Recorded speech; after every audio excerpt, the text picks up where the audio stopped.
سلام جوړ په خیر درنو لیدونکو زه سیام خان یم او دا د هیومن لاین ځانګړی راپور دی په دې هیله چې روغ جوړ او د صحت په کالیو کې به نغښتي یاست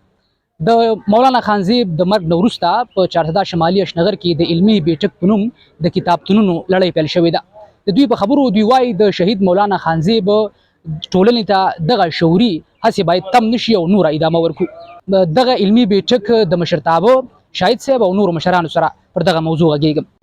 بله د علمي بیټک روحي روا یا د دغه غورځنګ بنسټګر شاهد صاحب را سره ولاړ په دغه موضوع سره خبرې کوو هغه شاهد صاحب کور ودان ډېر مننه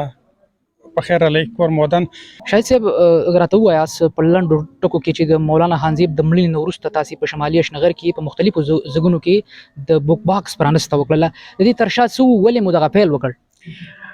داسې وګرانه چې زمونږ له ډېر وخت نه دا کوشش و چې مونږ وګورو داسې یو کمیونټي سنټر جوړ کړو مونږ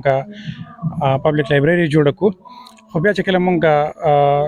معاشره کې مختلف سټیک هولډر سره مونږ کېناستو نو مونږ بله حوصله شکني وشوله بیا مونږ ته اندازه وشوله چې دا کار ته په خپله ملا تړل غواړي نو ما د ملګرو په کومک او د دې ولس په مرسته باندې د مینی فنکشنل لایبرریز یا د کمیونټي بوک باکسز لګولو لړۍ شروع کړله هغې نه مخکې هم زمونږ 2-3 کاله تقریبا د علمي بیټک په نامه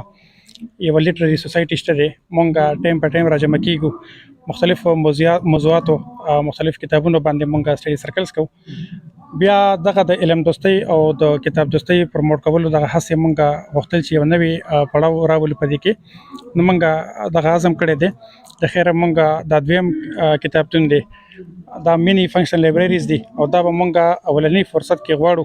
چې د شمالي اشنغر هر کلي ته د خیره داسې قسمه کتابتون ورسو ولې اړین دی تاسو فکر کوئ چې کتاب لوستنه د دې ټولنې لپاره څومره اړینه ده او بیا مو څه وګڼل ولې مو وګڼل له بده مرغه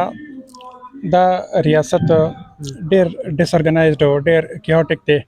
بلکې بروټل دی زموږ طرف ته نو دا کوم کار ته چې مونږ ملا تړلې ده یا زموږ ملګرو ملا تړلې ده نو دا بنیادي طور د ریاست ذمہواري ده خو له بده مرغه دغه زیار موږ ته په غاړه دی نو د کتاب د اهمیت نه خو انکار نشته دی او موږ به غواړو چې دا نوی نسل وهڅو او کتاب لوستل ته دی راولو ډیره مننه سیام داسې ده چې کتاب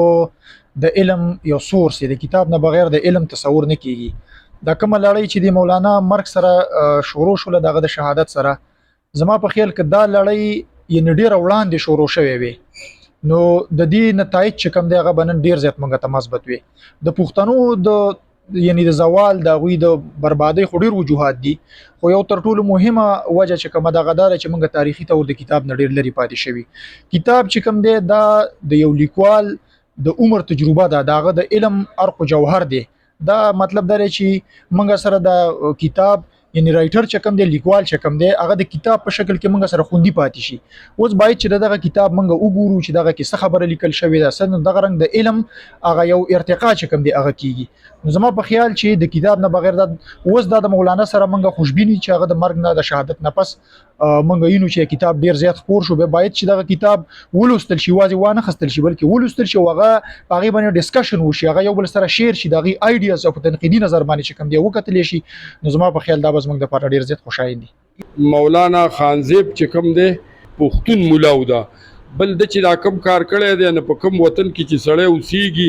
او هغه ته د خپل وطن پته ولګي چې د دې رغبت څومره ده په دې کې اوبه په کم مقدار دي د دې آب و هوا څنګه ده دې کې کم معدنیات دي نو مطلب دا دی غریبي او مالداري په د وطنونو په حساب باندې می دلته د سره د دې چې د دې وطن تعلیم یافته نصابي هغه وکي دا وکي هغه وکي هغه ته